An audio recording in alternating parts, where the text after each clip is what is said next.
सबसे पहले बड़ी खबर आ रही है, नोएडा इंटरनेशनल एयरपोर्ट के उद्घाटन की तारीख तय हो गई है। ग्रेटर नोएडा में जेवर इंटरनेशनल एयरपोर्ट का उद्घाटन 30 अक्टूबर को होगा। उद्घाटन के बाद 45 दिनों में देश के प्रमुख 10 शहरों के लिए उड़ानें शुरू हो जाएंगी।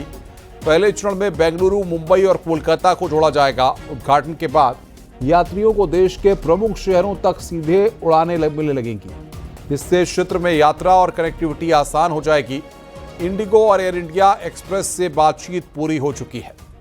तो बड़ी खबर यहां पर इस वक्त हम आपको बता रहे हैं, 10 शहरों से सीधी कनेक्टिविटी यहां पर नोएडा इंटरनेशनल एयरपोर्ट की होगी और नोएडा एयरपोर्ट के उद्घाटन की तारीख यहां पर तय कर दी गई है। 30 अक्टूबर को इसका उद्घाटन होगा। ये बड़ी खबर इस वक्त हम आपको बता रहे हैं। इंतजार खत्म हुआ है, उद्घाटन की तारीख यहां पर तय हो गई है।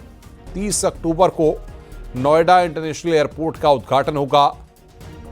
11 सितंबर 2024 को सीएम योगी ने यहां पर निरीक्षण किया था। 25 नवंबर 2021 को एयरपोर्ट का शिलान्यास किया गया था। तो ये 3 तस्वीरें इस वक्त हम आपको दिखा रहे हैं। इंतजार की घड़ियां खत्म होने वाली हैं और उद्घाटन की तारीख यहां पर तय कर दी गई है। 10 शहरों से सीधी कनेक्टिविटी होगी। नोएडा एयरपोर्ट के उद्घाटन की तारीख यहां पर तय हो गई है। इस वक्त की बड़ी खबर हम आपको बता रहे हैं, नोएडा इंटरनेशनल एयरपोर्ट की तारीख तय कर दी गई है। इंतजार खत्म हुआ है, उद्घाटन की तारीख यहां पर तय कर दी गई है। 10 शहरों से सीधी कनेक्टिविटी होगी और कनेक्टिविटी आसान भी हो जाएगी, सीधे उड़ानें मिलेगी। इंडिगो और एयर इंडिया एक्सप्रेस से संदर्भ में बातचीत हो चुकी है। बातचीत करने के लिए हमारे साथ नोएडा से हमारे संवाददाता हिमांशु शुक्ला आज फोन लाइन पर जुड़ रहे हैं। हिमांशु, इंतजार की घड़ियां खत्म हो गई हैं और उद्घाटन की तारीख अब तय हो गई है। कौन कौन से लोग आएंगे, क्या तैयारियां इसको लेकर की जाएंगी?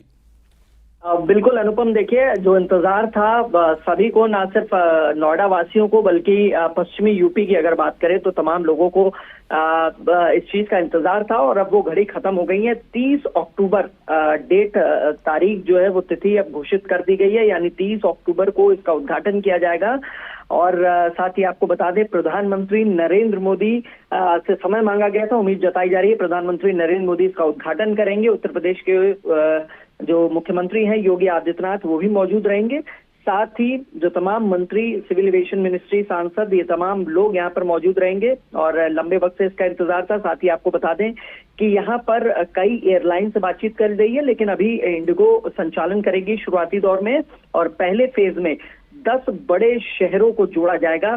और मुख्यतः अगर बात करें तो इसमें बैंगलोर है, हैदराबाद है, मुंबई है, कोलकाता है और ऐसे 10 शहरों को शामिल किया गया है। साथ ही जो मेन फोकस रहेगा वो कार्गो पर रहेगा। दरअसल में इंपोर्ट एक्सपोर्ट को बढ़ावा दिया जाएगा और लगातार जो प्रधानमंत्री मंच से भी कहते रहे हैं, लोकल फॉर वोकल, और इसके अलावा आत्मनिर्भर भारत, इस चीज की झलक अब दिखाई देगी क्योंकि कार्गो कनेक्टिविटी को बहुत ही सुदृढ़ और बहुत ही व्यवस्थित ढंग से लागू किया जाएगा ताकि जो सामान है वो इंपोर्ट एक्सपोर्ट अच्छे से हो सके। इन तमाम चीजों का ख्याल रखा जाएगा। साथ ही आपको बता दें, एयर ट्रैफिक कंट्रोल टावर पूरा हो चुका है। एयरपोर्ट अथॉरिटी ऑफ इंडिया ने यहाँ पे इक्विपमेंट इंस्टॉल किए हैं। इसके अलावा आपको बता दें कि यहाँ से जो तमाम परमिशन होती हैं, बकास यानी bureau of civil aviation securities, उसने भी अपना जो सिक्योरिटी लाइसेंस है वो जारी कर दिया है। बिल्कुल हिमांशु, लाइसेंस की जारी होने का इंतजार है और इसके बाद पहले फेज यानी जो पहला चरण है उसकी शुरुआत कर दी जाएगी। 12 मिलियन कैपेसिटी होगी और ऐसे में अनुमान भी लगाया जा रहा है कि पहले साल करीब 6 से 7 लाख यात्री सफर करेंगे। इन तमाम चीजों के साथ अब एयरपोर्ट पूरी तरीके से बनकर तैयार है। फिनिशिंग का काम हुआ है, रनवे तैयार हो चुका है। इन तमाम चीजों के साथ अब काम जो है वो पूरा हो चुका है, फिनिशिंग का वर्क है और अब तिथि भी तय कर दी गई है, यानी 30 अक्टूबर। जी बिल्कुल हिमांशु, बहुत बहुत शुक्रिया आपका हमारे साथ जुड़ने के लिए और तमाम अपडेट्स देने के लिए।